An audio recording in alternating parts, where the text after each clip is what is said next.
Ya,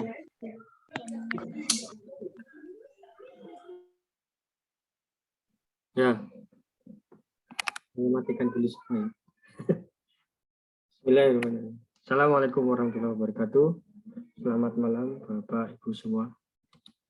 Alhamdulillah, puji syukur kita panjatkan kepada Tuhan Yang Maha Kuasa atas segala limpahan rahmat dan nikmat. Alhamdulillah, hari ini kita masih diberikan kesempatan untuk bertemu di ruang Zoom ini.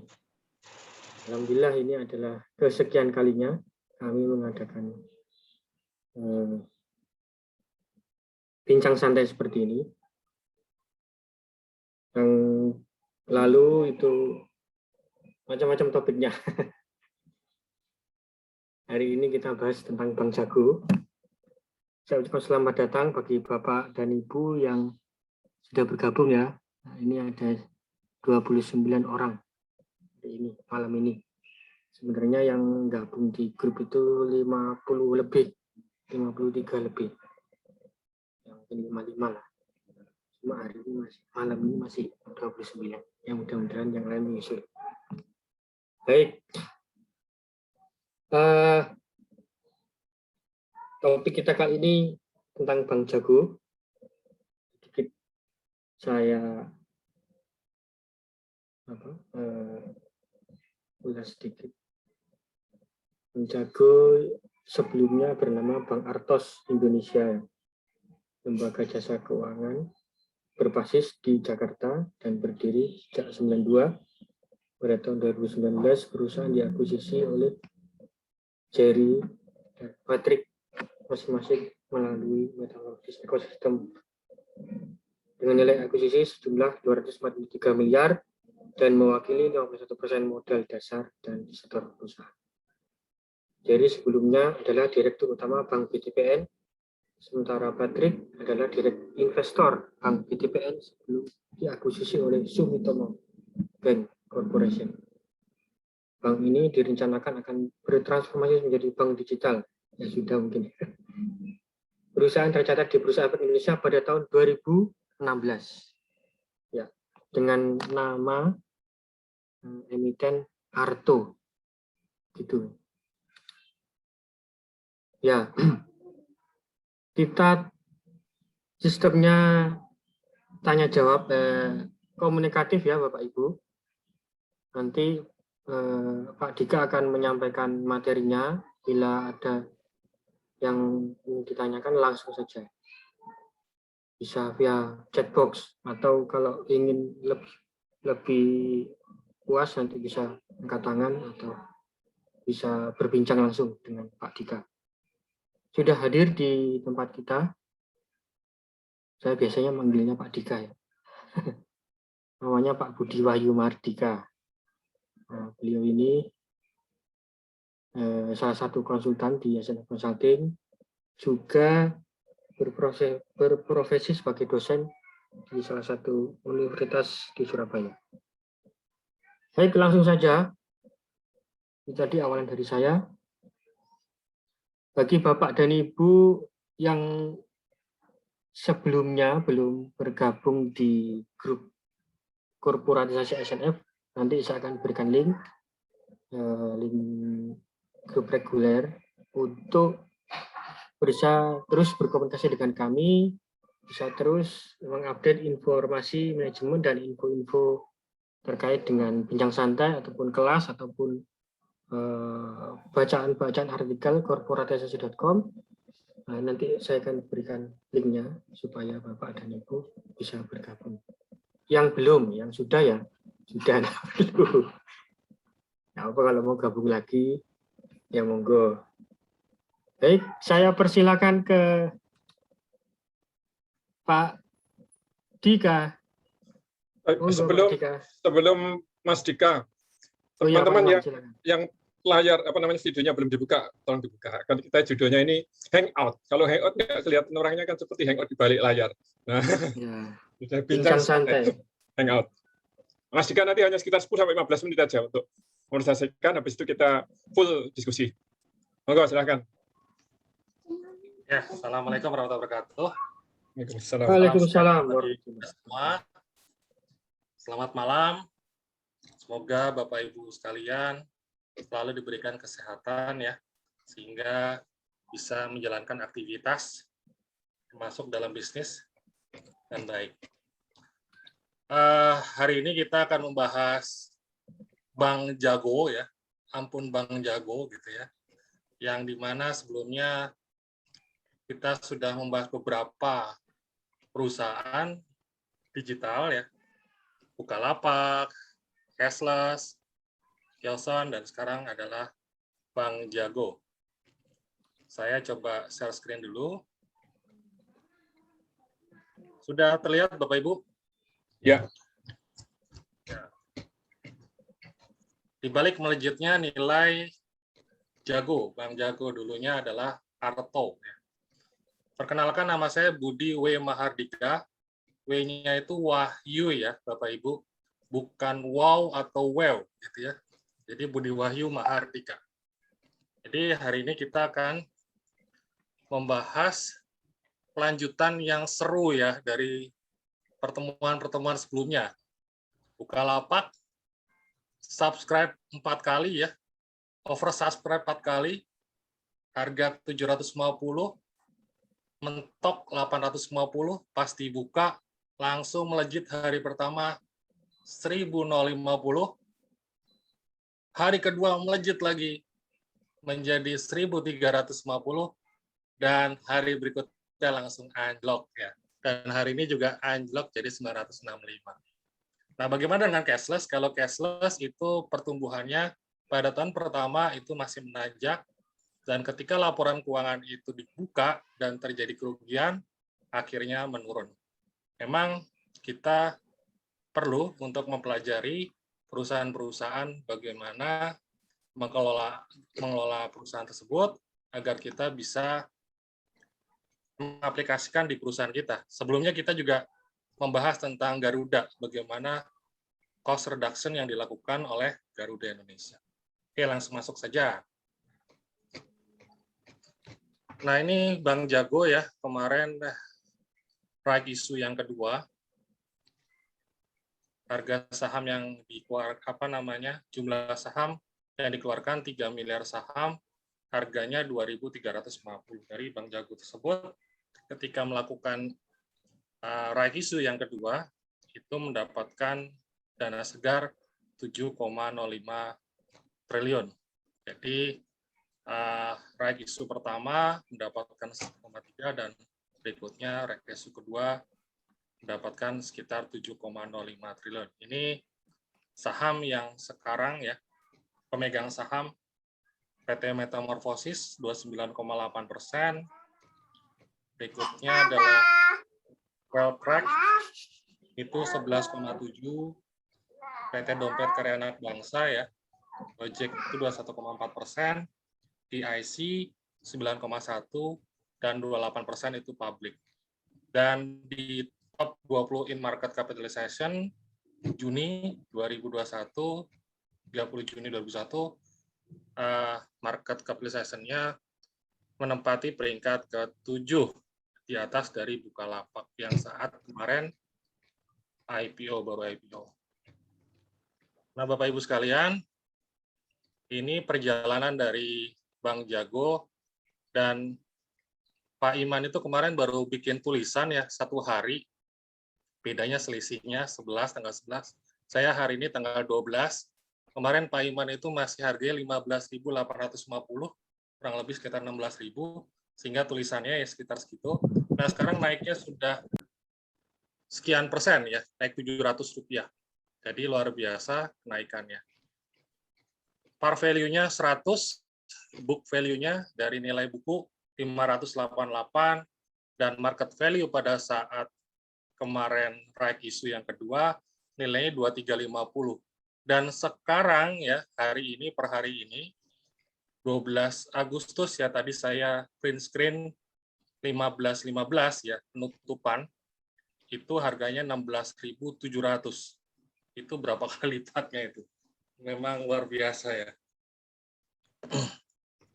Nah, tetapi ketika dilihat laporan keuangannya ya, ini masih minus ya. Masih minus di tahun 2020, 2021 itu masih minus. Di kuartal 1, kuartal 2, atau semester itu juga masih minus. Dan tetapi yang luar biasa bahwa yang harus digarisbawahi di sini. Jadi mengalami peningkatan hingga tembus 12 ribuan. Ini per Juni ya, per Juni. Tanggal 30, kalau sekarang sudah tembus 16.700. Bagaimana laporan keuangannya dari 2018 ke 2020? Rupanya masih rugi juga. Masih rugi juga. 2020 itu ada reg issue pertama mendapatkan 1, sekian triliun ya. Dan yang reg issue kedua dapat 7 triliun sekian. Masih rugi ya, masih rugi. Bapak Ibu bisa lihat di jago.com transparansi hubungan investor. Seperti itu. Untuk dari segi jumlah yang menginstal Bank Jago 750.000, terregistrasi itu 500.000, yang customer yang benar-benar tervalidasi itu 130.000, yang sudah diberikan kepada lending atau pinjaman itu 250 miliaran. Dan ini masih kecil ya dibandingkan dengan uang yang masuk 10 triliun. Bagaimana di tahun 2019 sampai ke 2015? Rupanya laba bersih per saham atau laba ruginya juga, laba yang dibukukan setelah pajak ya, masih minus ya. 2019 minus 121, 2018 23, 2017 18, 2016 itu 33, dan 2015 itu minus. Jadi sebelum go public pun ya, yang 2016 itu pun perusahaan mengalami kerugian. Gitu ya.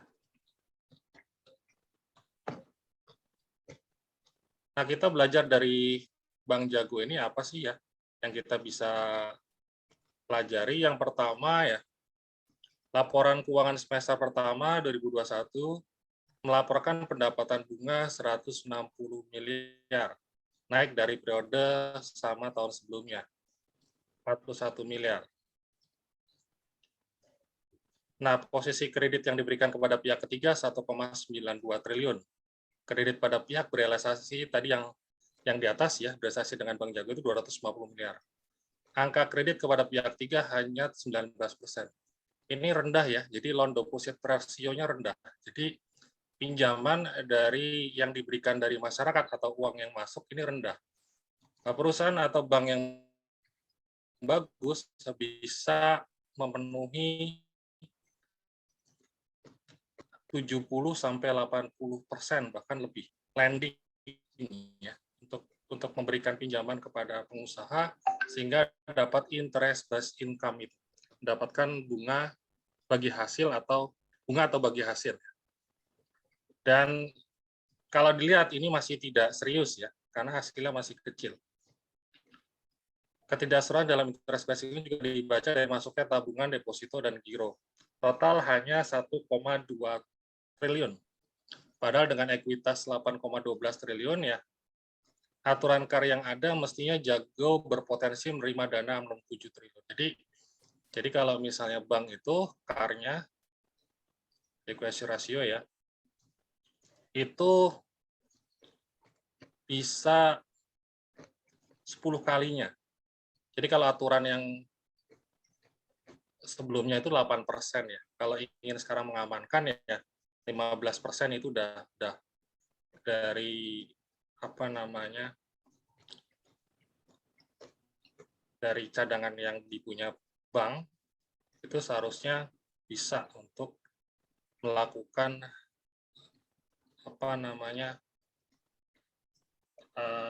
menerima uang masuk dari masyarakat. Dan ini masih kecil sekali ya. Hanya 1,2 triliun padahal ekuitasnya 8,12. Seharusnya dari 8,12 bisa ngambil uang masyarakat jauh lebih besar 67 triliun potensinya. Bahkan bisa lebih ketika memang aturannya yang sebelumnya itu 8%. Bagaimana dengan fee based income? Jadi bank itu ada dua, ada interest based income yang didapatkan dari bagi hasil dan bunga, ada juga dari administrasi. Fee based income ya, jadi kayak administrasi pinjaman 2,45 miliar dan pendapatan administrasi dana pihak ketiga 147 juta dan pendapatan lainnya 175 juta. Ternyata juga kecil sekali ya, tidak signifikan pendapatan bunga. Artinya konsep bank digital ini ya belum tercermin dari kinerja keuangan. Jadi ya uangnya baru masuk 2,45 miliar dari uang dari IPO itu 7 sekian triliun ya. Bahkan yang reisu pertama kan 1 sekian. Jadi 8 triliun itu hanya menghasilkan 2,45 miliar untuk fee based income, untuk yang interest based income itu hanya 160 miliar. Jadi kalau misalnya dilihat ya maksudnya masih kurang greget ya. Semoga aja kinerjanya bisa lebih baik. Ini contohnya ya, BCA. BCA membukukan non interest income ya atau fee based income itu 10,6 triliun pendapatannya dari fee based income. Pendapatan bunganya 32,96 triliun. Jadi sepertiganya ya dari pendapatan bunga.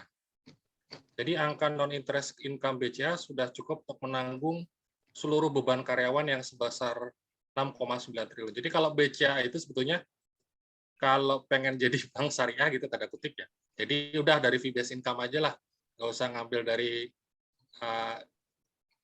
interest based income, itu udah cukup karena karyawannya sudah tertutup yang 6,98, pendapatan dari administrasi yang diberikan oleh BCA itu dapatnya 10,6 triliun gitu ya. Nah, apalagi ditambah dengan pendapatan bunga, makanya BCA itu salah satu perusahaan yang memang bagus, blue chip ya. Jadi gelontoran modal dari penguakan intangible asset sungguh luar biasa.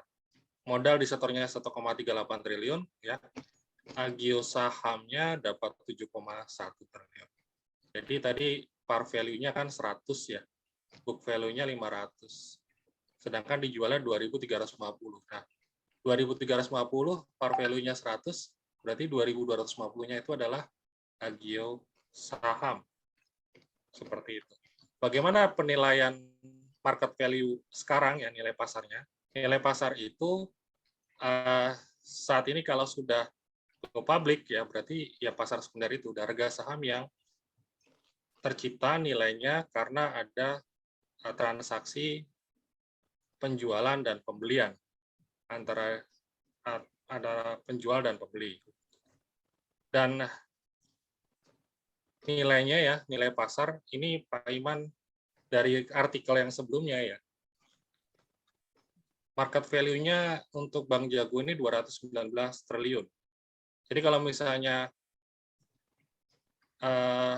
Bank Jago butuh uang lagi, tinggal mengeluarkan saham lagi 10%, 10% saham baru ya, itu sama aja bisa mendapatkan dana segar lagi 21,95 triliun. Ini asumsinya harga saham sekitar 15.850 atau sekitar 16.000. Tapi kalau 16.700 saya yakin lebih besar lagi yang didapatkan dana segar oleh Bank Jago. Jadi luar biasa kekuatan modal. Jadi keluarkan 10% aja saham baru bisa mendapatkan lebih dari 22 triliun. Tetapi sayangnya memang belum diikuti dengan mendayakan kekuatan tersebut, scale up-nya. Jadi kalau bank itu memang tugasnya dua hal, bisa mendapatkan interest based income dan juga ada fee based income. Dan ini dua-duanya belum jalan. Dan penilaian saham yang terlalu tinggi ini ya, memang diakibatkan oleh pasar yang memang punya atau melihat potensi dari Bank Jago ini nantinya akan besar. Karena kenapa? Karena ada kekuatan besar di belakangnya itu Gojek, yang dimana nantinya juga rencananya bersama Tokopedia ya. Jadi ini sesuatu yang merger yang saling menguntungkan antara transportasi dengan marketplace ya. Seperti itu. Dan ini nilainya cukup tinggi, nanti appraisalnya saya yakin lebih besar daripada Bukalapak. Dan ketika ditambah fintech yang dari Bank Jago ini, nanti ketiganya ini bisa bekerja sama dan bisa menghasilkan bisnis yang besar. Jadi harapan dari masyarakat itu, sehingga nilainya luar biasa tinggi. Tapi sayang belum diikuti dengan beberapa kekuatan tersebut untuk scale up dan melakukan copy paste dari revenue profit driver. Jadi intinya dari segi laporan keuangan dari sejak sebelum IPO ya sampai saat ini, bahkan sampai semester 1 ya Juni itu masih belum kelihatan bahwa positif. Seperti itu.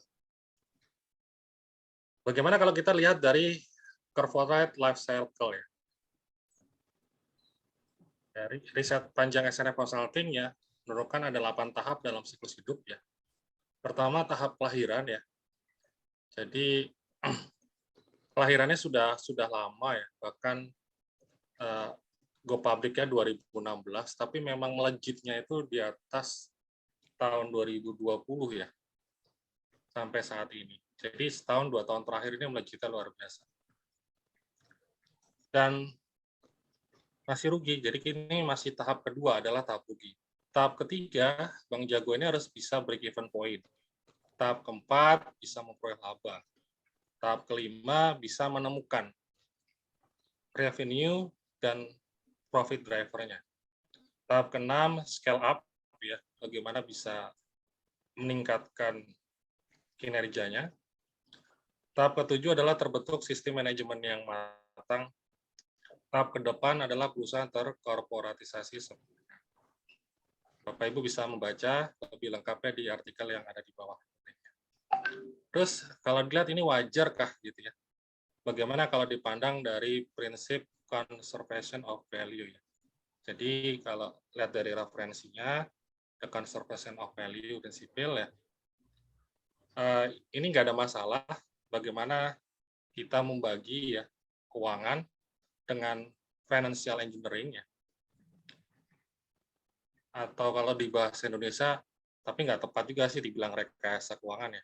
Jadi pengaturan keuangan ya bisa juga dilakukan share repurchase atau pembelian saham, bisa juga melakukan akuisisi sama yang dilakukan Gojek, ya GIC dan sebagainya. Intinya untuk meningkatkan cash flow masuk dengan cara menciptakan nilai. Nah, ini memang punya trik sendiri paling ya, gimana caranya meningkatkan nilai yang begitu tajam dan tidak terburu-buru ya. Kalau Bukalapak itu kan buru-buru ya, daripada keduluan sama yang lain. Kalau di Gojek belum masuk ke bursa, merger dulu dengan apa namanya,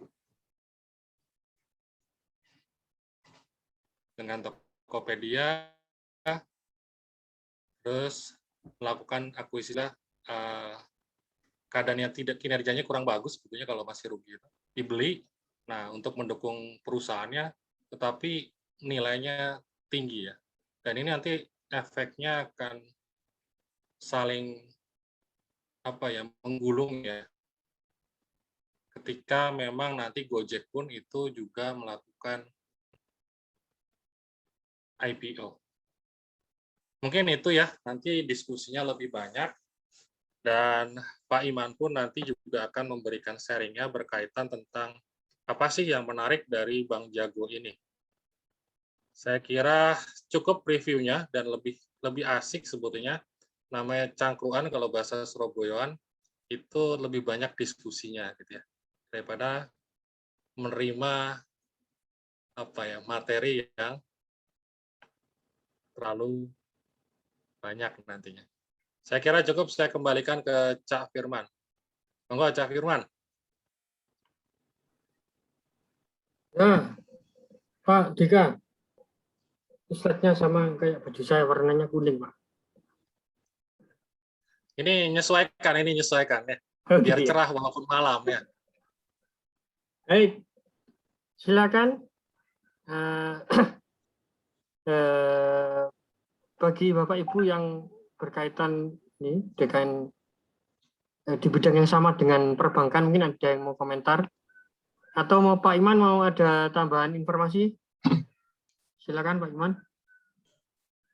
Ya, itu tadi saya kira untuk pengantar sudah cukup. Sekarang kita diskusikan hanya. Saya perhatikan di wajah-wajah yang muncul ini ada orang perbankan, Cak Gosi, Cak Gosi. Cak Gosi sudah kelihatan belum?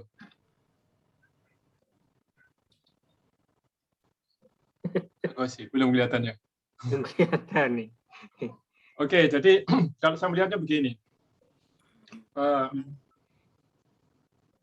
Perusahaan ini sebenarnya perusahaan lama.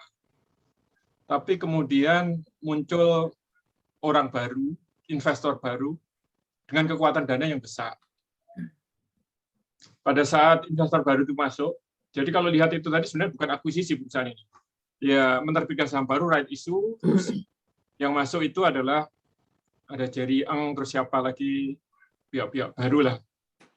Yang kemudian perusahaan ini seolah-olah berganti baju itu, yang semula bukan sekedar namanya, tapi konsepnya yang semula perbankan secara umum, sekarang menjadi perbankan digital. Tapi kalau kita lihat angka-angkanya, baik yang interest based income maupun fee based income, ya ini perusahaan ini belum, ibaratnya itu punya pesawat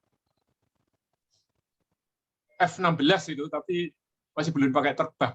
Jadi masih santai-santai. Duitnya dari kita perhatikan tadi, nilai book value-nya kan sekitar 8 triliun. Padahal bank itu kan kerjanya, kalau kita ngomong yang segmen fee based income, dari 8 triliun itu diizinkan oleh OJK untuk menerima dana pihak ketiga 60 sekian triliun tadi. Alias supaya CAR-nya itu tidak kurang dari 12% kalau nggak salah sekarang, sekitar itu. Nah, tapi ini belum, perusahaan ini belum.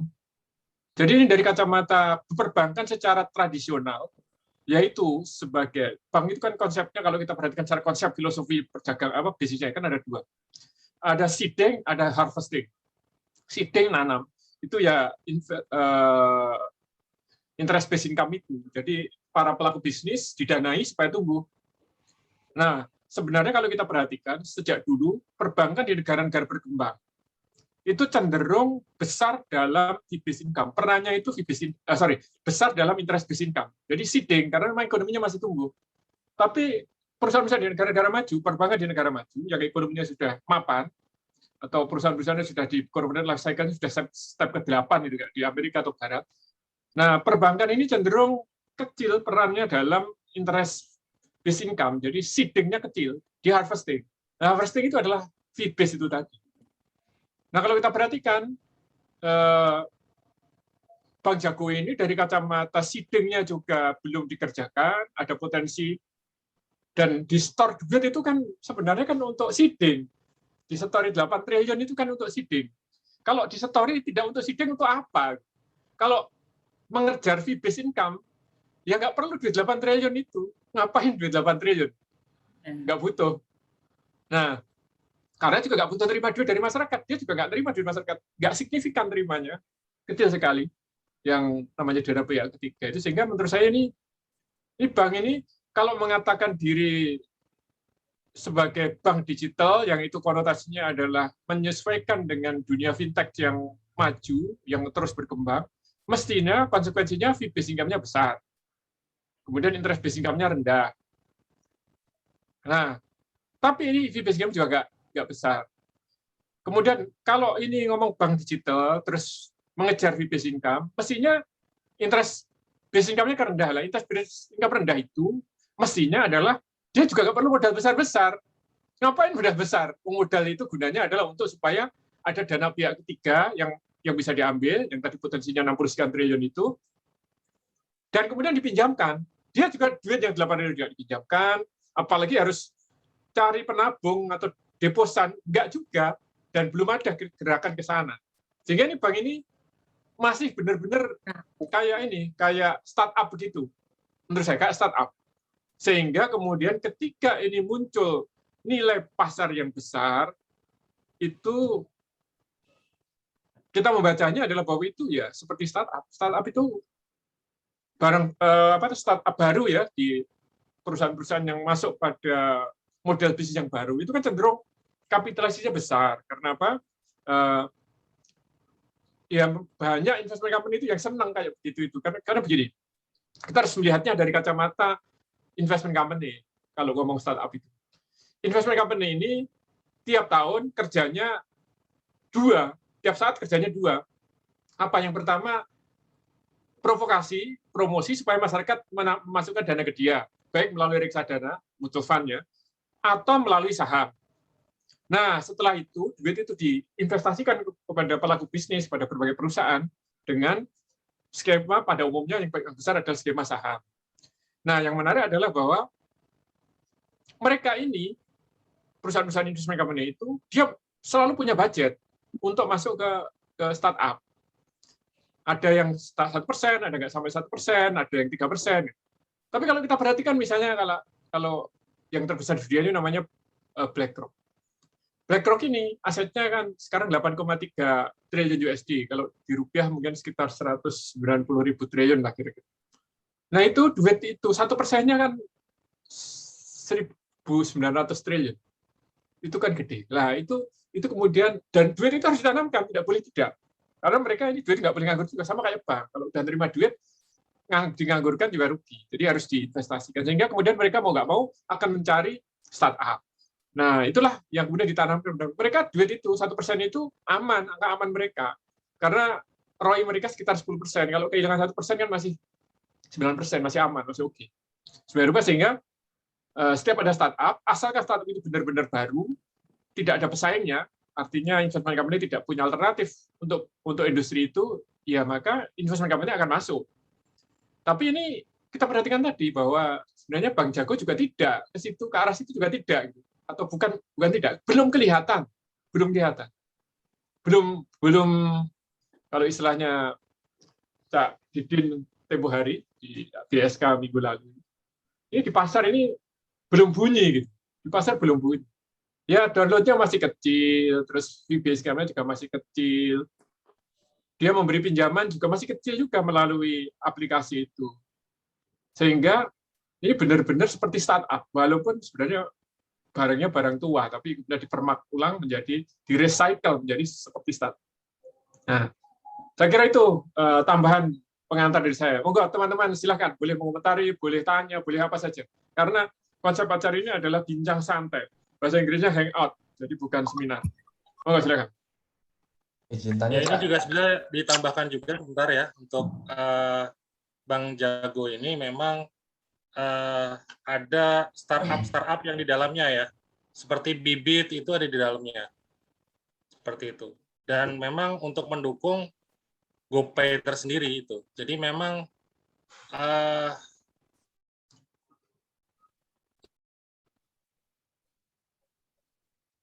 untuk ke arah yang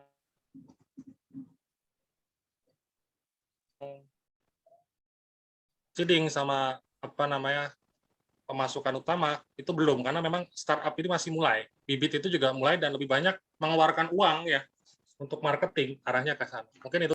Ya, monggo. Siapa tadi Bang Randy ya yang mau? Ya, Pak Iman. Izin Pak Iman, Pak Dika. Assalamualaikum warahmatullahi wabarakatuh. Waalaikumsalam. Masya Allah menarik sekali ya. Tadi ketika lihat slide-nya tadi, karena saya enggak seberapa banyak informasi tentang Bank Jago ini, saya udah wih, keren banget. 8 triliun begitu ya. Kemudian ngelihat track record-nya yang maksudnya tadi 8 triliun tapi aktivitasnya masih kecil sekali begitu. Saya lihat orang percaya banget ya, maksudnya beruntung sekali bisa dapat seperti itu gitu kan. Mikirnya gitu tadi sampai Pak Iman tadi nyampein sudut pandangnya berbeda gitu, bahwa ini sebenarnya ya startup yang istilahnya itu seeding gitu loh. Itu bukan yang kemudian bisnisnya sudah besar, enggak, tapi ada orang mendampingi duit yang besar. Ya, cuman selanjutnya akan seperti apa memang ya itu akan dilihat tentunya dengan manajemen dan langkah-langkahnya. Yang ingin saya tanyakan Pak Iman, Pak Dika, bagi masyarakat awam ya, ada resiko apa ya? Ada resiko apa yang bisa terjadi gitu ya? Ketika memang kemudian masyarakat ada percaya begitu ya, ataupun kemudian menggunakan jasa-jasa dari fitur-fitur produk-produk yang ada di sini gitu. Resikonya itu seperti apa, Mas? Akan ada resiko apa saja gitu kira-kira? Jadi saya pikir itu sih sebagai orang awam. Terima kasih Pak Iman, Pak Dika. Ya, ini pertanyaan menarik. Resikonya apa masyarakat menggunakan fitur-fitur? Biasanya begini, transaksi-transaksi finansial, ya, fintech, itu selalu bicara dengan duit kecil. Nggak bicara duit besar, nggak deposito. Itu kan orang bisa sekian miliar taruh di deposito. Kalau pakai aplikasi orang naruh duit berapa sih? Paling 100.000, bahkan kan nggak sampai, cuma 80.000 atau berapa, mungkin cuma 50.000, bahkan kadang-kadang cuma 10.000 ditaruh di situ. Nanti kalau sudah dipakai, misalnya kalau ini konteksnya pembayaran, baru top up lagi. Selalu kecil-kecil begitu. Ya sifatnya kayak e-money atau e-tol itu kartu. Itu kan kenapa itu nama juga nggak ada. Karena kan nilainya kecil-kecil, orang ya kalau hilang, saya pernah kehilangan ya sudah hilang gitu aja, beli lagi gitu aja, sudah nggak ada merasa terganggu, hilang ya beli lagi, nanti hilang lagi ya beli lagi, gitu. Nggak merasa ada sesuatu yang kan isinya juga sedikit, itu isi kayak dompet, isi duit yang duit 100-an ribu, 50.000, beberapa lembar gitu saja, sehingga menurut saya risikonya juga nggak ada. Cuman masalahnya sebenarnya tidak di situ, masalahnya adalah menarik nggak sih aplikasi itu digunakan masyarakat, baik untuk naruh duit nanti untuk pembayaran maupun untuk pinjam duit. Mungkin dia ada pinjam juga kecil-kecil begitu ya, karena juga verifikasinya nggak bagus. Atau mungkin kayak saya akan install Genius itu, dia ya sebenarnya sama aja dengan perbankan yang lain, cuma ini di internet kan, digitalkan lah. Genius itu kan ada kartu debit, ada kartu kreditnya itu bisa didistrak sendiri, bisa dirusak-rusak sendiri, gitu. Kayak kartu kredit fisik itu kan bisa digunting, itu juga mirip kayak gitu, bisa dimatikan, nanti bikin lagi. Nah, seperti itu. Jadi fungsinya sebenarnya sejak dulu namanya perbankan itu di mana-mana sama. Didiferensiasi itu sulitnya bukan main. Orang nabung di mana? Dibedakan apanya? Ya kayak gitu aja. Orang misalnya pinjam duit, dibedakan apanya? Duitnya pinjam aja begitu. Bayar ya kayak begitu aja. Dan nanti masalahnya ini kekuatan marketing. Nah, kalau kita ngomong kekuatan marketing sekarang ini, pemegang posisi kayak gitu itu BCA. Dia pendapatan kayak itu 10 triliun, nggak main-main itu. Bang Jago baru berapa tadi? 2,5 miliar. Kecil lah, masih belum signifikan. BCA pendapatan gitunya sudah 10 triliun. Jadi sebenarnya Bang Jago ini kalau kita lihat dari kacamata persaingan untuk ngomong fee-based income oleh BCA, kemakan itu bukan bank-bank lain, Bank Mandiri, Bank BRI, urusan fee-based income ini kalah jauh dengan BCA. Bank itu kan setiap minjamkan duit, itu dia wajib membuat cadangan, namanya PPAP itu, penyisian pencadangan asfa produktif, setiap pinjamkan. Nah, BCA ini biaya PPAP-nya itu sudah terlampaui dari fee-based income. Mau bangun. Sehingga kemudian kalau seandainya BCA ini benar-benar kehilangan duit karena rugi, karena risiko minjamkan itu duitnya kemudian nggak dibayar, itu risiko itu sudah tercover dari BCA. Jika kalau ngomong bank digital, sebenarnya real bank digital itu kalau menurut saya sekarang ini adalah BCA. Apalagi sekarang dia punya mobile bankingnya juga cukup bagus untuk beli pulsa, kayak untuk top up GoPay, dan hampir semuanya bisa dilakukan dengan M-Banking-nya BCA itu. Sehingga kalau menurut saya, ini Bank Jago akan berhadapan-hadapan kalau ngomong fee-based income dengan BCA. Dan BCA kekuatannya sudah jauh di atas. Sudah nggak terkejar. Nah, ini nanti akan bertarung di marketingnya nanti. Nah, tapi marketingnya saya kira juga Bank BCA juga nggak mau kehilangan itu. Bagusnya nggak mau kehilangan itu. Sehingga menurut saya ini berat sekali sebenarnya Bank Jago ini. Nah, pertanyaannya adalah bagaimana mungkin dalam kondisi berat itu kok investor percaya sehingga market cap-nya 200 triliun, book value-nya hanya 8 triliun, tapi market value-nya 200 triliun. Ini kan ada gap gede sekali. Nah, kalau 200 triliun itu dinilai secara ROI gitu ya, Katakanlah misalnya investor itu membutuhkan ROI, nggak usah gede-gede lah, 5% aja. 5% itu sama dengan per 20 kali. Itu sudah termasuk bagus kalau di rata-rata besar Indonesia. Jadi kalau seandainya investor membutuhkan ROI 5%, 5% dari 200 triliun itu adalah 10 triliun. Nah, artinya kalau Bank Jago mau memenuhi tuntutan investor dengan ROI 5% saja, labanya itu harus 10 triliun. Wow. Itu ngomong tuntutan laba.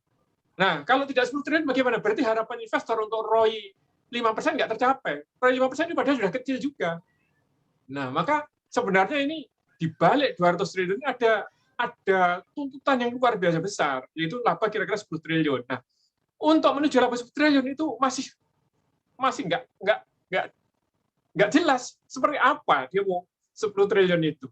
Dari fee based income juga masih belum ngamper gitu, masih belum bunyi. Dari interest based income juga masih belum bunyi. Sehingga ini memang lebih tantangan seperti itu. Tapi mungkin direksinya punya keyakinan, saya juga nggak ngerti. Kita lihat aja nanti kalau di dunia digital itu kan download-nya berapa. Tadi sudah disampaikan Mas Dika, tadi download-nya juga masih kecil-kecil sekali dibanding misalnya aplikasi-aplikasi yang.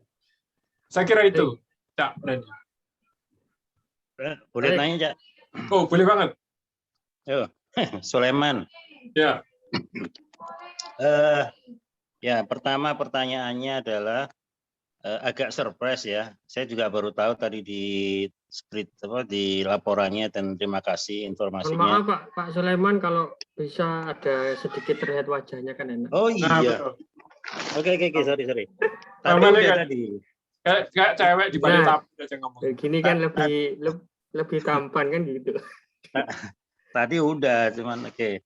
Jadi ya, yang bikin surprise adalah bayangan saya si Gojek itu justru akan membesarkan GoPay-nya gitu ya, akan menjadi fintech yang ya nanti menjadi fintech yang sekelas perbankan gitu ya. Tapi kenapa sekarang malah lebih membesarkan si jagonya ini gitu ya, Bank Jagonya gitu ya. Itu pertanyaan pertama. Pertanyaan kedua sih, kalau saya memprediksi sebenarnya kalau lihat profilnya tersebut, Bank Jago ini lebih nantinya ya, sebenarnya lebih nanti bakalan jadi seperti holding juga gitu. Dia akan punya beli startup juga gitu loh. Jadi ya Bank Jagonya nggak benar-benar mau dibesarkan, kecuali nanti strateginya adalah ya mengakuisisi bank yang sudah punya network bagus, dan nanti right issue lagi, dapat modal lagi, dicapok lah bank itu gitu ya, sehingga nanti diintegrasikan dengan digitalnya. Jadi nggak harus memulai dari awal dengan start yang posisi interest income sama fee based income yang sangat jauh kecil gitu. Ya mungkin itu Pak, sedikit. Terima kasih. Boleh ikut nimbrung? Boleh banget. Saya Saifuddin, Pak Dika, Pak Iman. Ini kacamata yang lain nih. Iya. Nah, saya pengen tanya terkait dengan bedanya bank dan bank digital ya. Yang pertama itu antara bank dan bank digital itu seperti apa? Kelihatannya regulasi di Indonesia ini kelihatannya selalu ketinggalan ya, apalagi di ranah perbankan ya, dibandingkan dengan yang lain-lain. Saya membaca bukunya Brad King itu yang Bank 4.0, itu kan kalau konsepnya Bank Jago ini seolah-olah kalau saya lihat ini sama persis kayak punyanya ini ya, N Financial punyanya ini, Jack Ma itu ya.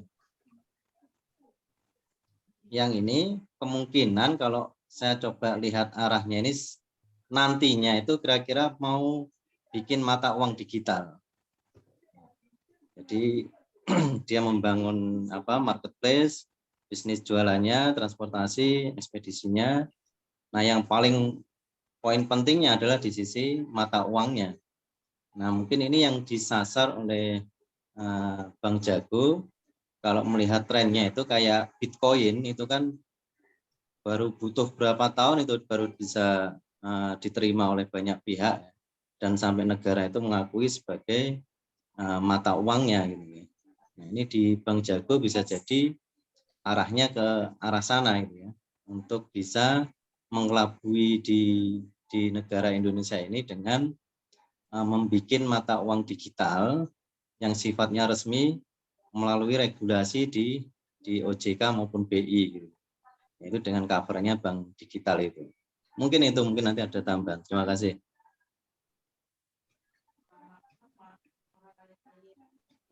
Baik, Saifuddin. Kita minta pendapat dari kawan-kawan perbankan. Ada yang sudah hadir?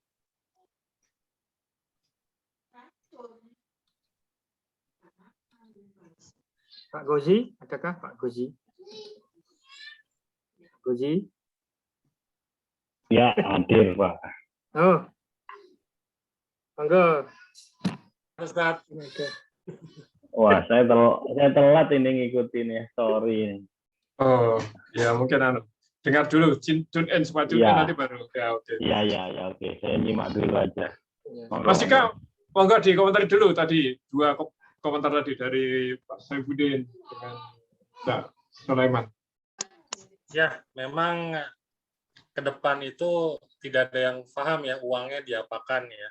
Bisa saja ya tadi di Cak Sulaiman bilang kalau punya uang segitu ya susah kalau misalnya mulai kita untuk mendapatkan market share lebih atau bisa melawan yang sudah pemimpin pasar di bank ya seperti BCA dan Mandiri.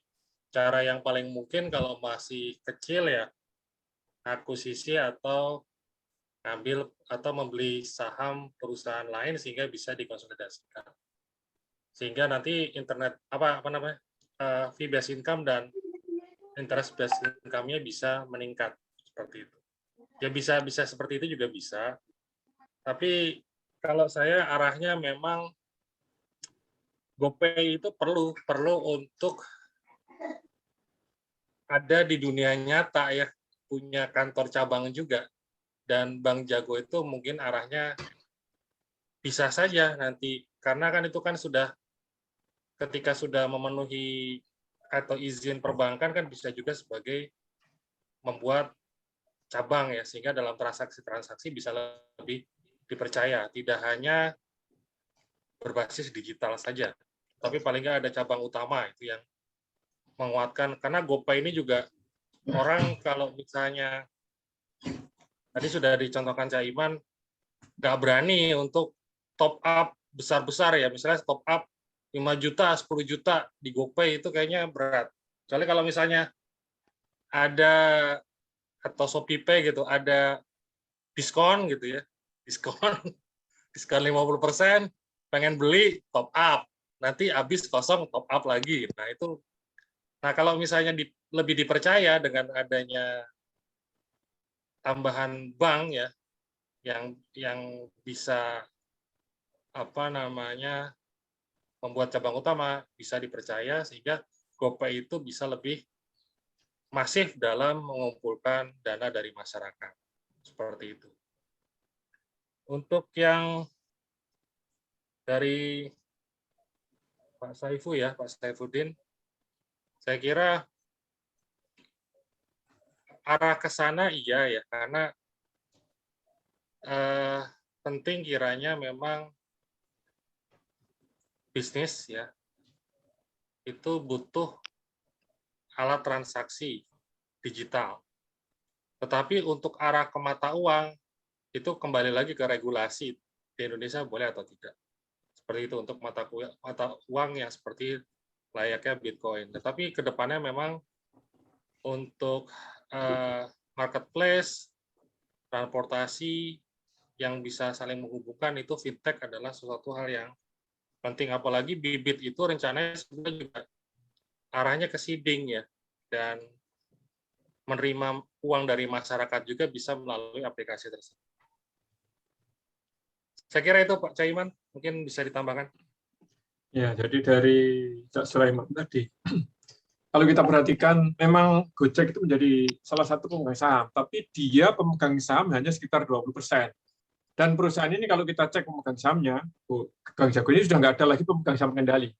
Artinya ini sebenarnya secara pemegang saham itu sudah fully corporatized, dia nggak ada pemegang saham pengendali, sehingga power direksi itu kokoh kuat. Kalau pemegang saham pengendalinya masih ada, direksi itu hanya tukang bikin proposal. Jadi misalnya kalau katakanlah Bank Mandiri, apa perannya direksi Bank Mandiri? Bikin proposal, siapa nanti yang memutuskan? Ya Menteri BUMN atau Presiden bahkan. Tapi kalau Bank Jago ini karena sudah nggak ada pemegang saham pengendali, direksi itu benar-benar powerful. Dia diberi wewenang kalau di undang-undang itu membuat transaksi apapun sampai maksimum separuh dari ekuitas. Itu oke, direksi, dan tidak perlu meminta izin RUPS. Artinya sebenarnya Gojek ini tidak punya power di sini, dan secara real nggak punya power. 20%. 20% itu apa yang bisa dilakukan dalam RUPS? Usulkan. Keputusannya gimana? Ya voting. Nanti dia punya hak suara 20%. Kalau dia usulannya dianggap bagus, jadi terima. Kalau nggak bagus, jadi tolak. Pemegang saham lainnya kan belum tentu pemikirannya kayak Gojek. Pemegang sahamnya kan banyak dan kecil-kecil. Sehingga ini tidak bisa, kalau secara struktural, ini tidak bisa dipandang sebagai alatnya Gojek untuk ekspansi, nggak bisa.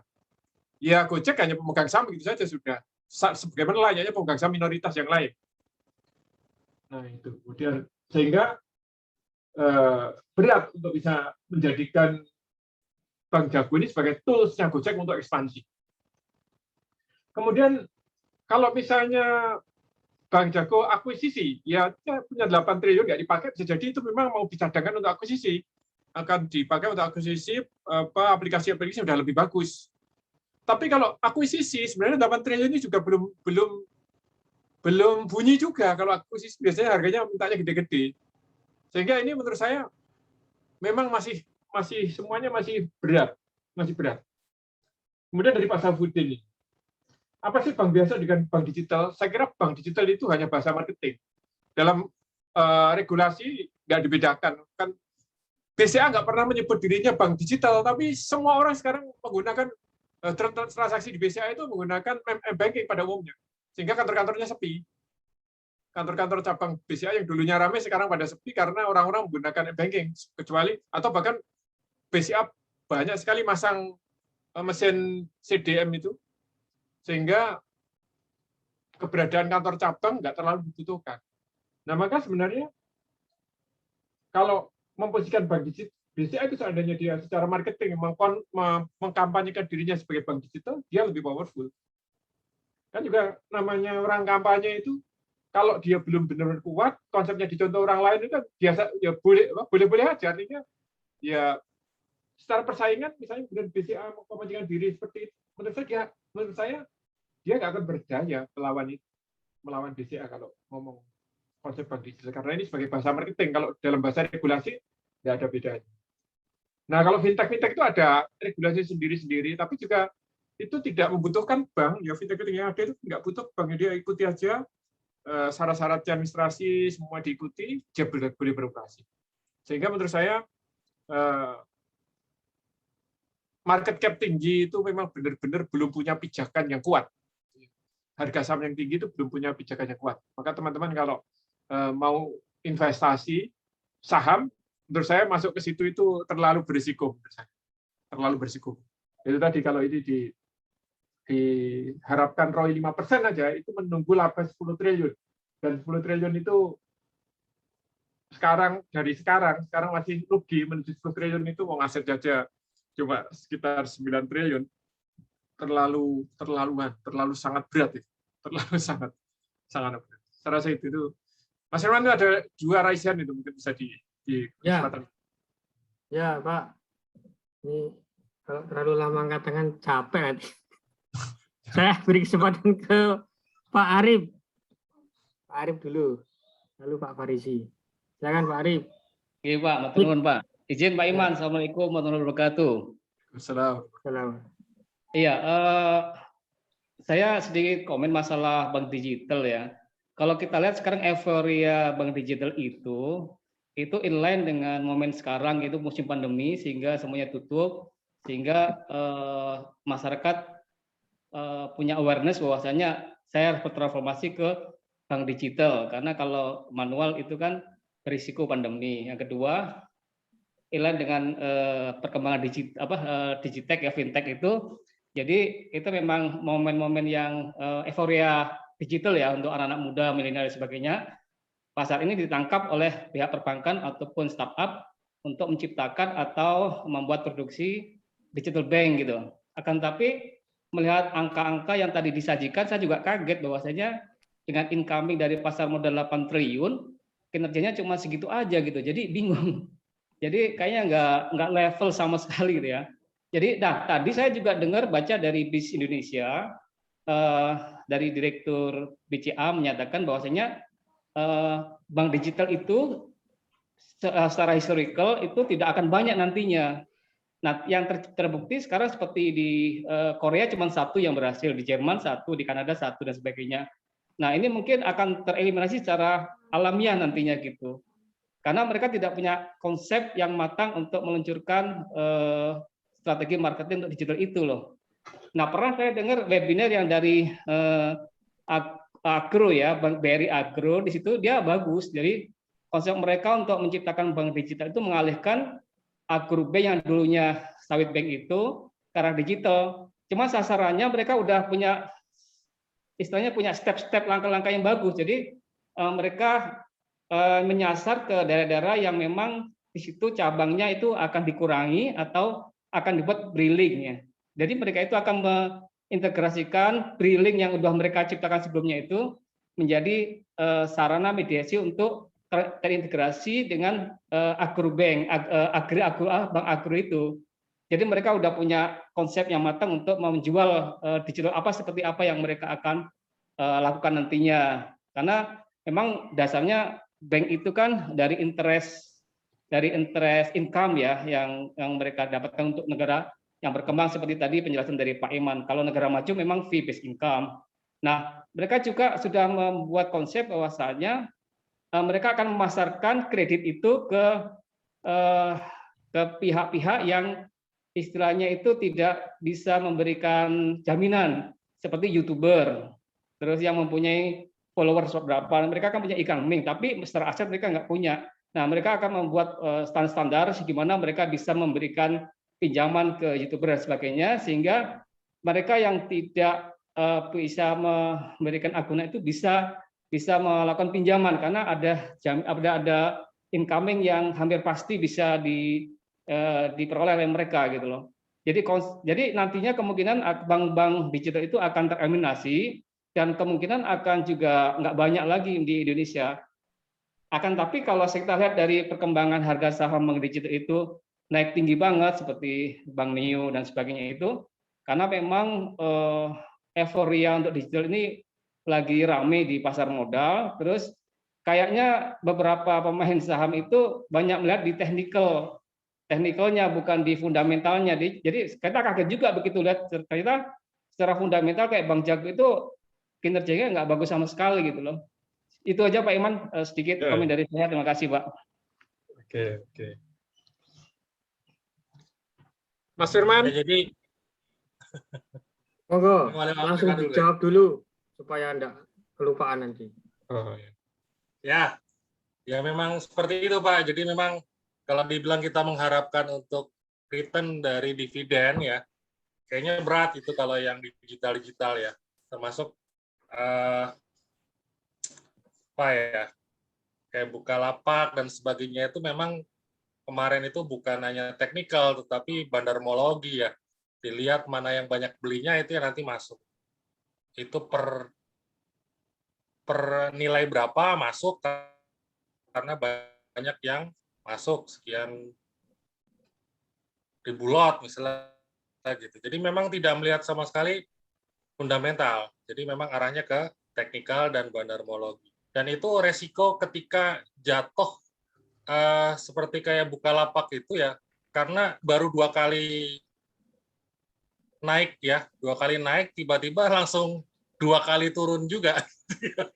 Sekarang 965 ya, mendekati 850 lagi. Jadi kalau misalnya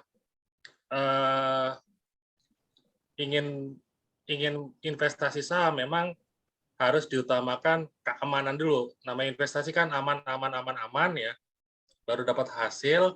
Nah itu tidak mungkin kalau kita tidak melakukan fundamental dahulu daripada yang lainnya. Mungkin itu. Atau Mas Farizi ini sudah saya kembalikan ke Pak Firman dulu. Nah, lanjut ke Pak Farizi. Silakan. Oke, matur nuwun.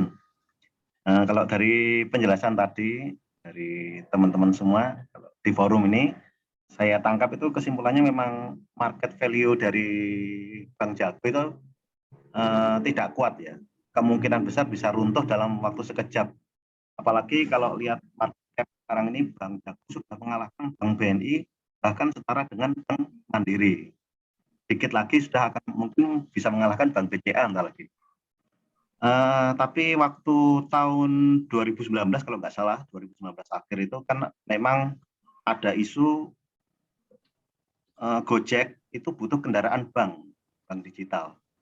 Terus di situ Bank Arto waktu itu namanya Bank Arto ya, itu dalam beberapa hari terjadi peningkatan harga. Padahal itu di situ belum ada kaitan antara Gojek dengan Bank Arto. Tidak apa namanya, Bank Gojek belum mengakui nanti Bank Arto yang akan dijadikan kendaraan sebagai digital payment-nya. Terus saya waktu itu menganggap tidak serius lah. Mungkin ini Bank Arto naik hanya sementara waktu aja. Tapi kemudian teman sebelah kantor saya, Bang Kanwil BRI ngomong ke saya, sekarang barusan ada pertemuan para petinggi BRI di Bali ya, untuk membahas begitu seriusnya ancaman bank digital ini, terutama dari Gojek itu. Jadi di situ ada rapat untuk gimana caranya menyikapi ancaman serius dari bank digital, terutama dari Gojek ataupun Bank Arto tersebut. Nah, disitulah saya jadi menyikapi serius. Nah ini tadi apa namanya, market value yang terbentuk dari Bank Arto ini mungkin benar-benar kokoh gitu Pak. Terus kemudian juga ada pengakuan dari Boy Thohir, petingginya Adaro itu, dia mengakui bahwa saya mendirikan perusahaan besar seperti Adaro ini berpuluh-puluh tahun. Nah, tapi saya bisa dikalahkan oleh bisnis digital. Kemudian juga beberapa waktu terakhir ini kan konglomerat Indonesia seperti Antoni Salim, terus grupnya Lipo itu juga melakukan ekspansi ke bisnis digital. Jadi kemungkinan Pak ya, kemungkinan walaupun saya tetap masih menganut ke conservative value, tapi saya kemungkinan market value yang terbentuk dari Bank Arto itu benar adanya. Walaupun kalau kita nalar, masa sih Bank Arto bisa mengalahkan market cap-nya BNI yang hanya di bawah 100, sementara Bank Arto ini, Bank Jago ini bisa sampai 200 juta, setara dengan Bank Mandiri. Mungkin dari teman-teman bisa memberikan pencerahan ganjelan saya tentang market value dari Bank Jago ini. Baik, Pak Iwan, mungkin ada tanggapan dari dua pertanyaan Pak Arif dan Pak Farisi. Silakan. Menarik itu yang Pak Arif itu teman saya kuliah teknik mesin, tapi sekarang bicara keuangan, bicara perbankan. Jadi Pak Arif tadi bahwa memang pasar kita itu orang suka bermain-main teknikal. Saya akan ngeposting tulisan saya tentang beberapa saham ya, termasuk tentang yang kemarin itu, tentang bagaimana Bukalapak, Kioson. Saya posting itu di grup-grup yang isinya adalah para pemain di lantai bursa, para pemain saham di lantai bursa. Itu hampir semua ini komentar-komentar itu itu nuansanya nuansa teknikal. Nggak ada atau hampir nggak kelihatan yang komentar nuansa fundamental. Padahal kalau katanya Lo Kei Hong itu teknikal itu sampah, teknikal itu sampah. Tapi di media sosial yang muncul kayak begitu, yang muncul komentar-komentar yang teknikal, ya orang gambling lah itu, gambler lah, bahasa Indonesianya penjudi. Dia nggak judi, cuma kelakuannya itu kayak penjudi gitu, atau sikapnya, mindsetnya kayak penjudi. Sehingga menurut saya ini memang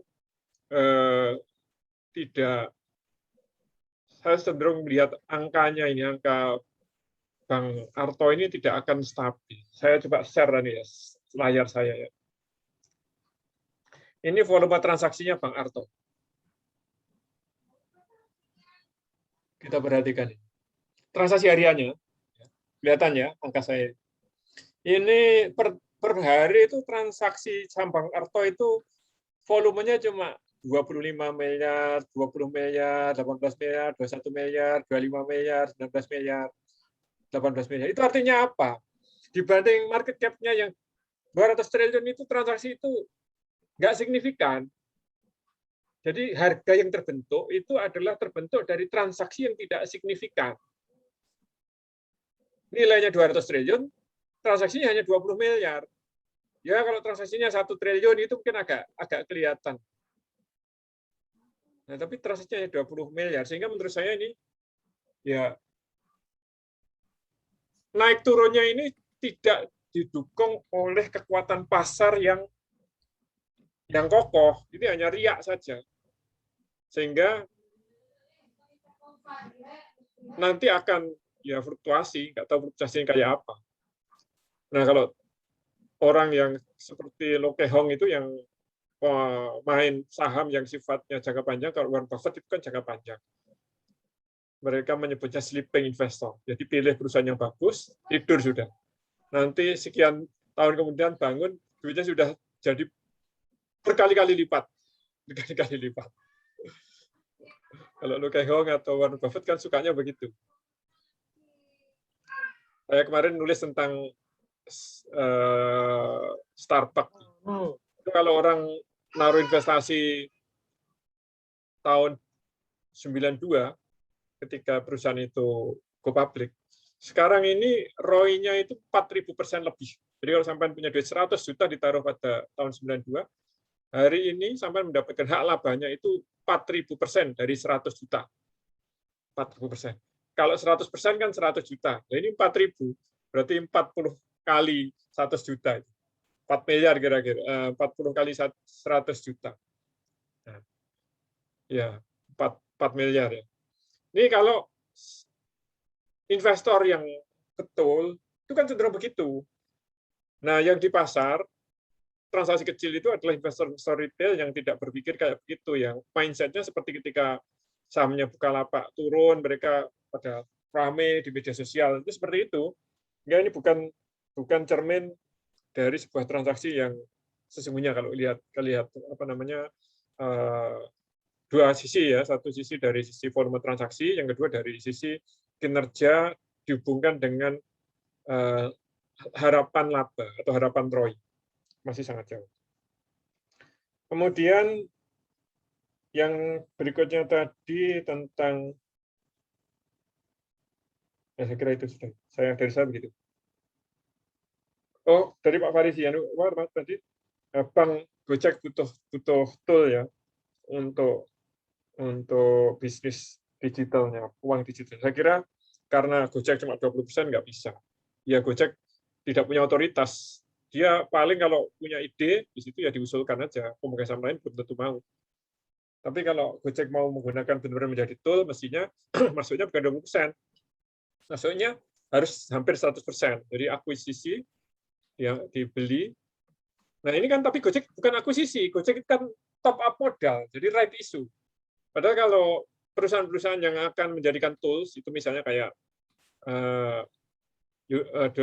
Unilever yang menjadikan kecap Bango sebagai tools-nya untuk masuk ke pasar kecap, itu akuisisi bukan right issue. Gojek masuknya melalui right issue, bukan akuisisi. kalau akuisisi duitnya masuk dengan saham lama. Nah, kalau right issue ini duitnya kan masuk ke Bank Jago, dan Bank Jagonya tidak menggunakan duit itu, Gojek sahamnya cuma 20%, nggak bisa secara teknik manajemen akan mengalami kendala yang membuat tidak mungkin bagi Gojek untuk menjadikan Bank Jago sebagai sarana untuk ekspansi karena sahamnya hanya 20%. Itu komentar saya. Jadi sebenarnya bukan ancaman Pak dari mengancam BRI tadi yang Pak Farisi bilang. Ya. Kalau saya juga tadi saya sampaikan, jadi kalau ngomong disrupsi perbankan itu bank perbankan yang fungsi kan tadi saya sampaikan perbankan itu ada 2 segmen produk. Yang pertama konsepnya seeding, yang kedua adalah harvesting. Yang seeding itu minjamkan duit untuk menumbuhkan pelaku bisnis. Nah, yang menumbuhkan pelaku bisnis ini menurut saya itu nggak akan pernah terdisrupsi. Sampai kapan? Sampai ekonomi Indonesia itu kayak Barat, kayak Amerika. Nanti baru akan masuk ke fee-based.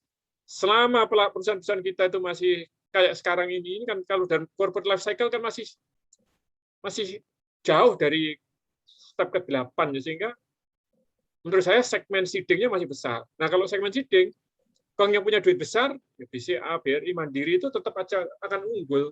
Para pelaku bisnis yang sudah menemukan RPD-nya itu butuh scale up. Scale up-nya dengan duit betulan. Nah, duit betulan itu ya duit yang dipegang oleh BCA, oleh Mandiri, oleh BRI itu. Untuk segmen ini nggak mungkin terdisrupsi, paling tidak mungkin kalau menurut saya 10 tahun, 20 tahun pun masih akan hidup.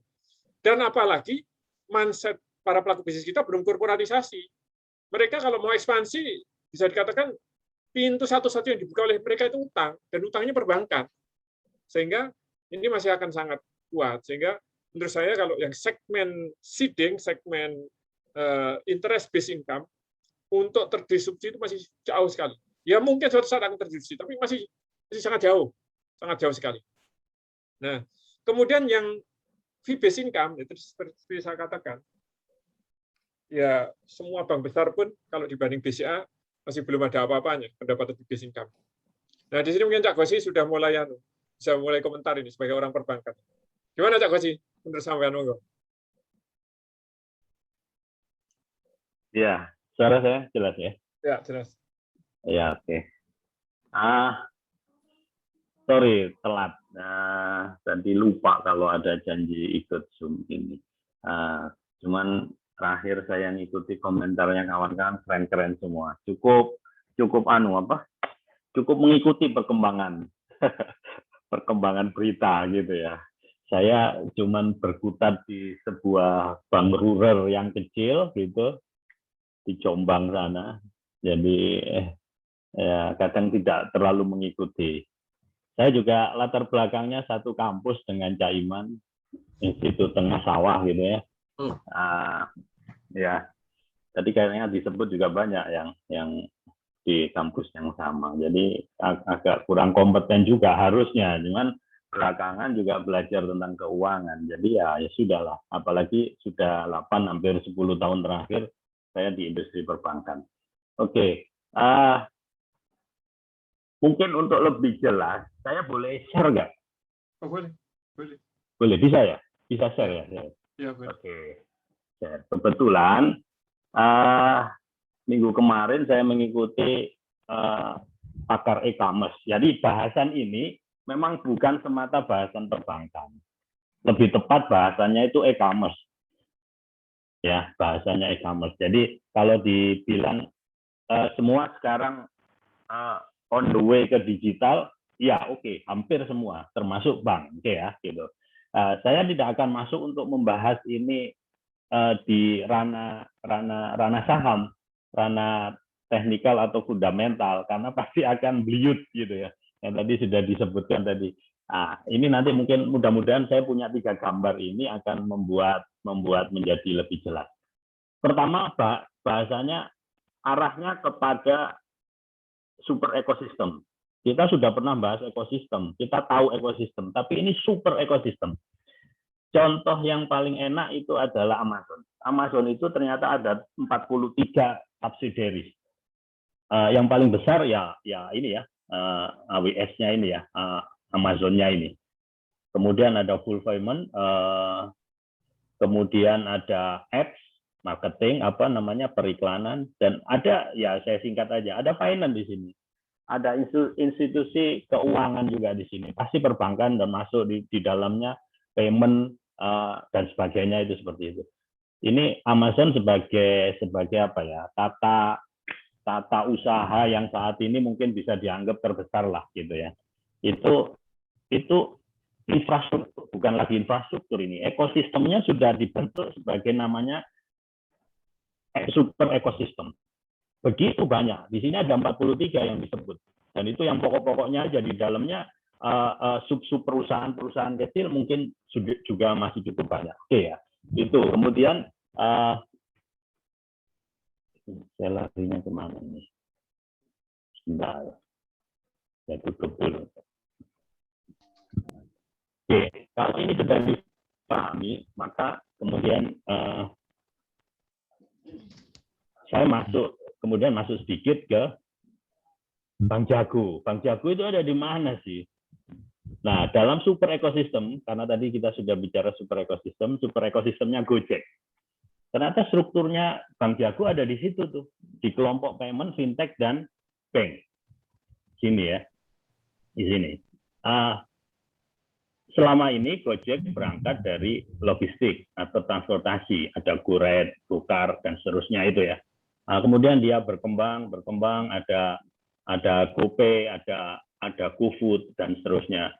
Ini grup-grup yang menanganinya ini. Jadi kemudian ada kelompok e-commerce dan retail, ada awalnya kelompok transportasi dan logistik, bahkan sekarang sudah berkembang ke entertainment. Oke, pemegang sahamnya siapa aja? Ini. Dari sini aja kita sudah bisa ngelihat ini kemana ini arahnya orang-orang ini kan. Terakhir kemudian Gojek menjadi GoTo karena merger dengan Tokopedia ya, Gojek dan Tokopedia, GoTo. Nah, karena ini bicara super ekosistem, kemana sebenarnya arahnya ini? Nah, ternyata kalau digambarkan, ini saya ngambil datanya Pak Hadi Kuncoro ya, pakar e-commerce. Ternyata super ekosistem yang rencana akan dibangun ini seperti ini. Jadi kalau di e-commerce itu memang dibutuhkan fintech, marketplace, sama payment. Payment-nya sudah diakui OVO yang paling besar saat ini, dan itu dia masuk di semua, hampir semua dikuasai oleh OVO.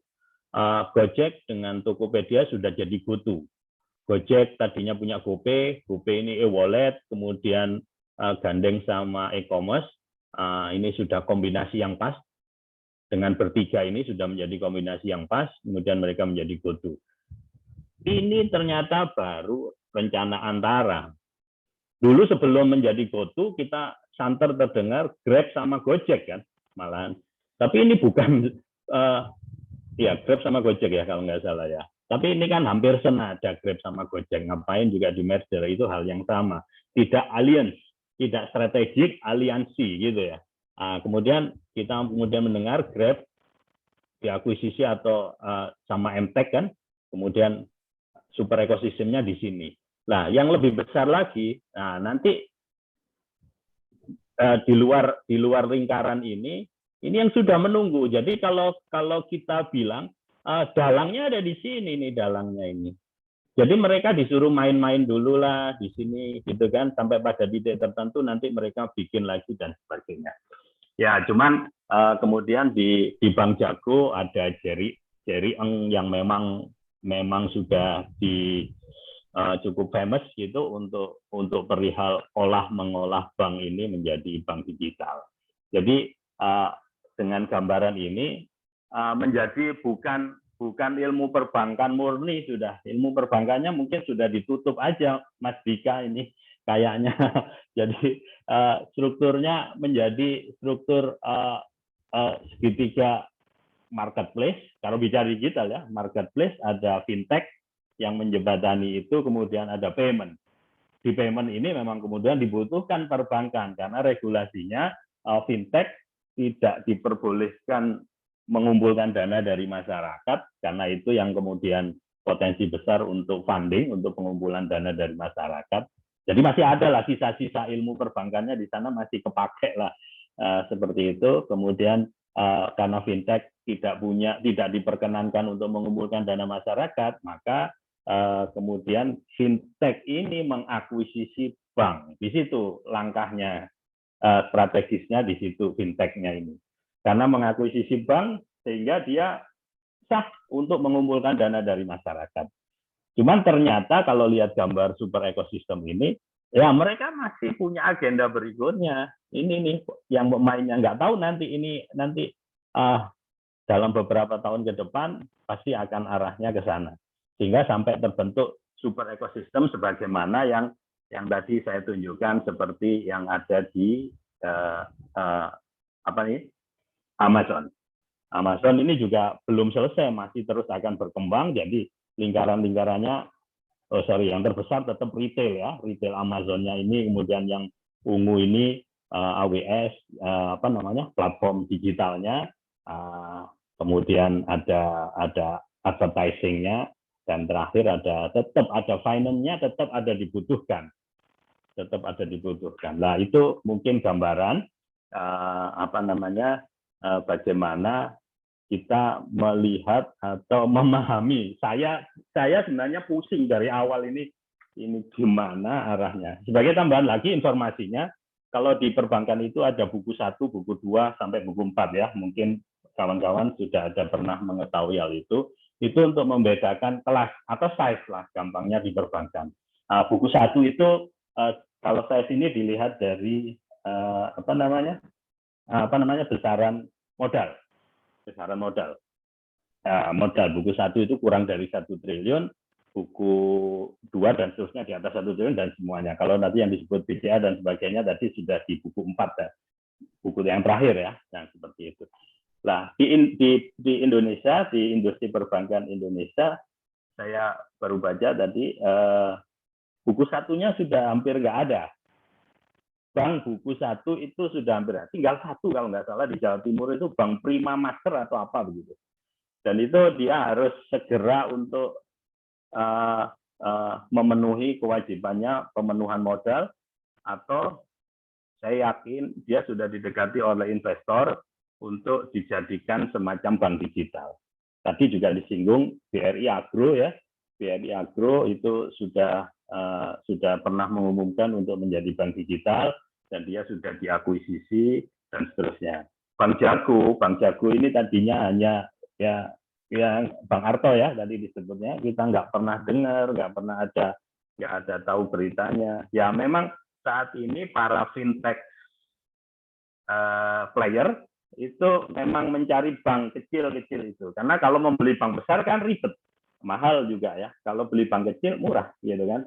Bagi mereka murah karena kayak Bank Jago, Bang Arto ini digelontor modal kalau nggak salah sampai 8 triliun ya, Cak Iman ya, sampai 8 triliun itu langsung lompat menjadi buku berapa itu gitu. Jadi kalau kemudian dibahasnya tentang pergerakan sahamnya, strategi tipu dan sebagainya di sahamnya yang kemudian valuasinya, kapitalisasinya sudah hampir mengalahkan Bank Buku 4, 200 triliun ya tadi kalau nggak salah, ya itu hal yang lain.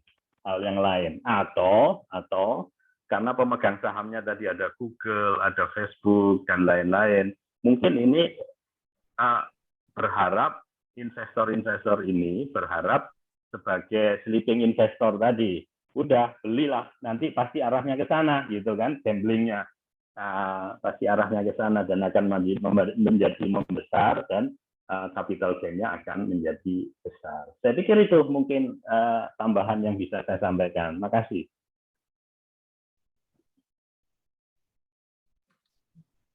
Ya, terima kasih Pak Gozi. Baik, ada lagi Bapak Ibu yang ingin punya pandangan lain, berkomentar mungkin. Saya mengomentari slide dari Cak Gozi. Jadi yang digambarkan Cak Gozi itu memandang dari kacamata transaksinya, ya, alur transaksi dari berbagai pihak terkait. Sebenarnya kan penghubungnya itu kan transaksi itu. Nah, kalau saya tadi, saya melihatnya dari kacamata para pelaku transaksi itu kan korporasi yang punya logika keuangan, punya logika investasi, punya ROI, punya ROE gitu. Sehingga itu sebenarnya bukan dua hal yang berbeda, itu hal yang sama, satu hal yang sama. Sebuah perusahaan ditinjau dari gerak transaksinya dan ditinjau dari kacamata korporatnya. Nah, sehingga kalau menurut saya ya saling melengkapi, bukan kemudian disingkirkan aja analisis perbankan, katakanlah misalnya ada yang interest based. Kalau menurut saya interest based tetap butuh. Katakanlah misalnya ya kalau perusahaan-perusahaan digital itu nggak terlalu butuh modal, tapi kalau hidup ini kan tidak cukup hanya dipenuhi oleh perusahaan digital, ada pabrik, katakanlah misalnya barang-barang kita beli dari aplikasi-aplikasi itu kan diproduksi semua. Nah, pabrik itu mau tidak mau itu ya butuh modal. Kalau sebuah perusahaan para produsen katakanlah barang elektronik dia sudah menemukan RPD-nya mau ekspansi, ya sumbernya duit, betul-betul duit untuk bangun pabrik, nggak bisa tidak. Dan duitnya dari mana? Ya, sumbernya dua, dari equity atau dari utang. Kalau dari utang yang perbankan. Nah, Indonesia mindset-nya kan para pelaku bisnis masih utang. Jadi ya sampai menurut saya tadi 10 tahun, 20 tahun yang akan datang, segmen bisnis yang interest based income perbankan ini nggak akan terganggu. Nggak akan terganggu signifikan. Bahkan mungkin makin tumbuh karena kebutuhan untuk ekspansi itu memang ada. Nggak bisa tidak. Yang membangun tol itu duitnya dari utangan semua itu. Yang dari equity rendah, kecil sekali. Sehingga menurut saya ini masih akan tetap. Jadi bank, menurut saya nggak usah khawatir. Ya caranya saja, kalau dulu itu perlu banyak cabang untuk melayani customer, sekarang nggak terlalu butuh. Tapi intinya dia tetap butuh duit customernya. Bangun warung ya, tetap butuh duit. Kalau nggak ada duitnya nggak bisa jadi warung. Orang tetap makan ya tetap butuh warung. Butuh produk ya, butuh pabrik. Pabriknya butuh duit. Saya kira itu. Iya, ya, betul. Sepakat. Kalau itunya sepakat saya, ya. Jadi seperti halnya pabrik, mungkin digambar super ekosistem Amazon tadi, pasti subsidiarisnya itu ada puluhan, bahkan ratusan, atau mungkin ribuan manufaktur. Karena dia pabrik kan. Nah, pabriknya oke lah. Pabriknya mungkin kita bahas secara tradisional tentang rekayasa keuangannya seperti yang Cak Iman bilang, gitu ya. Seperti yang Cak Iman bilang. Tapi karena kita tadi, dan maksud saya tadi, ini karena yang dibahas itu Bank Jago, di mana valuasinya jadi bukan main gitu. Padahal tadi Cak Iman juga menyajikan data transaksi harian yang hanya berapa? Sekitar belasan sampai 20 miliar. Ini kan nggak nyambung gitu loh. Mestinya nggak begitu sebuah bank dengan angka. Iya, saya juga ilmunya juga begitu. Mestinya bank kalau sudah valuasinya berapa tadi 200-an triliun begitu, transaksi hariannya ya minimal nyebut triliun ya, bukan nyebut miliar lah kan gitu kan, gampangnya gitu loh, awamnya gitu. Ini kan enggak gitu. Jadi saya kemudian lebih mempercayai arah ini ya, arah. Jadi apa yang sedang terjadi ini memang sebuah cerita yang belum selesai. Jadi kita nikmati aja cerita berikutnya apa yang akan terjadi. Bisa semakin strategik aliansinya, bisa buyar, bisa dimungkinkan buyar. Oh, buyar aja, nanti kita gandeng sama yang lainnya. Oh, itu memungkinkan juga. Kan banyak cerita aliansi yang kemudian buyar dan tidak sukses kan gitu kan. Jadi belum tentu juga. Jadi sebenarnya ini, tapi kalau lihat dari orang-orang yang di belakangnya, saya pikir masih sejalan dengan konsep yang selama ini sering disampaikan Cak Iman. Ada Google, ada Facebook di situ, masuk di GoTo, bacanya gimana sih? Goto apa Goto? Gojek, Tokopedia itu kan pasti nggak dalam porsi besar dia. Ini kan bisa dianggap sebagai startup yang masih terus bertumbuh dan seterusnya akan tumbuh, entah kemana nanti larinya, akan berapa besar lagi kapitalisasinya yang akan dia bangun. Kalau memang benar konsep super ekosistem tadi akan dianut oleh Gojek dan Tokopedia, di mana ada Bank Jago di dalamnya sebagai unsur subsidiaris untuk untuk finance-nya, sisi finance-nya. Saya pikir itu sepakat ya, Iman. Ya, ada yang tambahkan aja ya, Pak. Ya.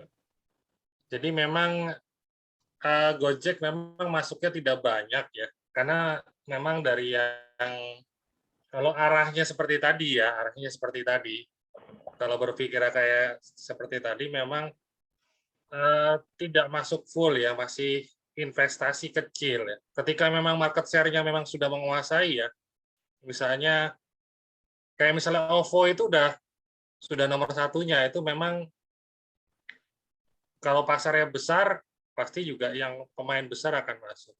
Sama jika memang aliansi dari Goto ini juga membesar, bisa saja untuk yang subsidiary-nya itu bisa menjadi sahamnya bisa bukan 20 lagi, bisa diambil alih gitu ya, ketika memang strategis nantinya ke depannya untuk mendukung dari parent-nya.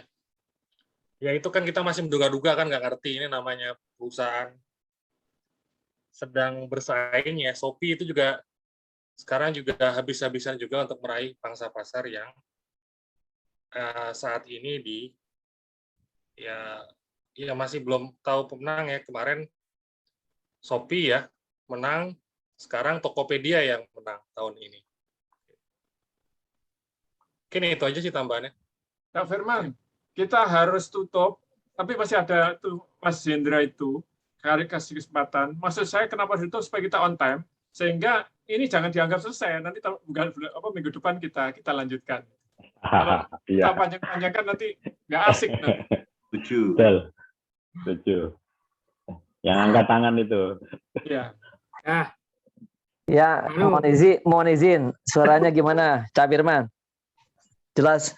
Jelas. Silakan. Jelas. Assalamualaikum ini semuanya, Masya Allah. Saya nimbrung sedikit, menarik dari awal, kemudian ada Pak siapa barusan tuh yang super ekosistem tuh? Saya nggak terlalu Gozi. Pak Gozi, artinya Pak Gozi.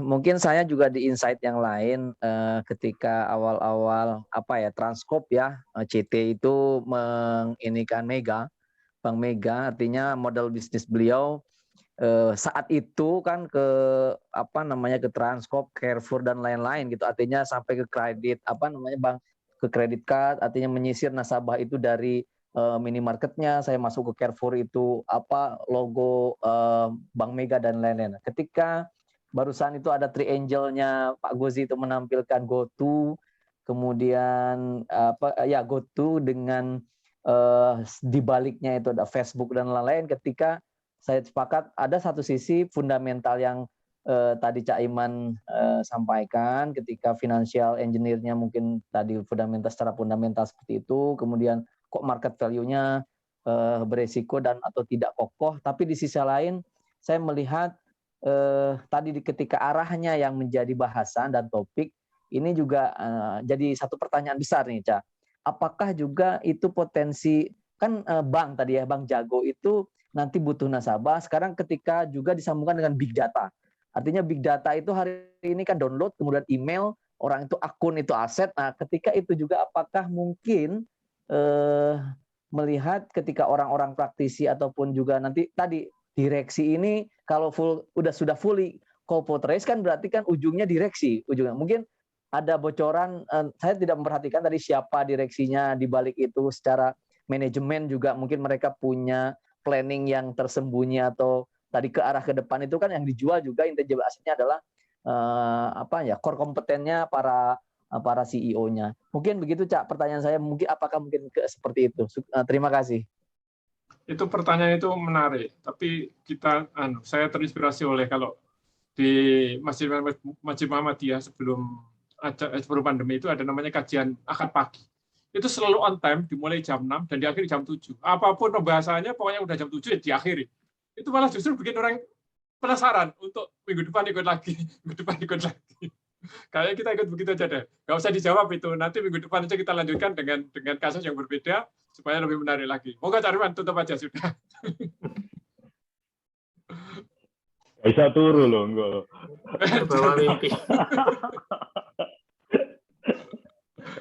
Ya, Pak Hendra, Maaf ya, saya waktunya terbatas.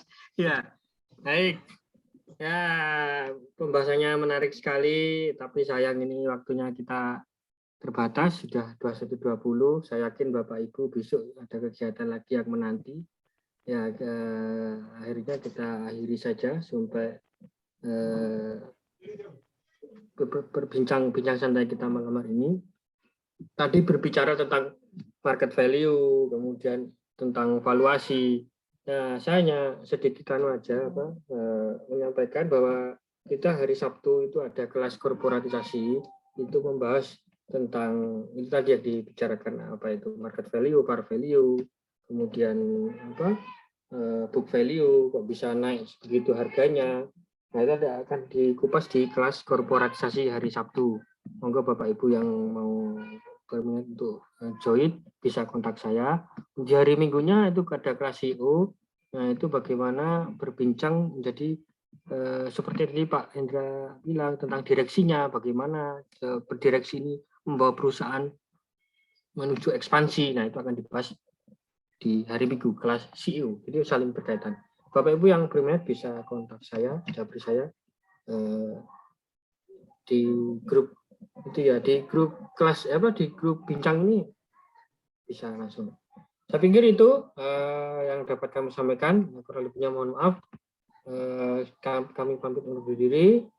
Kita sambung di minggu depan ya, insya Allah hari Kamis juga. Nanti topiknya apa Cak Iman? Pertanyaannya Pak Hendra kita jawab ya. Ya boleh itu. Dicatat dulu berarti tadi Hendra nanti ngajar saya, sama japri saya. Oke. Baik, terima kasih semuanya. Terima kasih sama Bang Dika dan Bang Iman ya, pembicaraan kita untuk Bang Jago malam hari ini. Terima kasih. Saya tutup. Bila taufiq wal hidayah. Wassalamualaikum warahmatullahi wabarakatuh. Waalaikumsalam warahmatullahi wabarakatuh. Terima kasih Cak Iman. Assalamualaikum. Ya.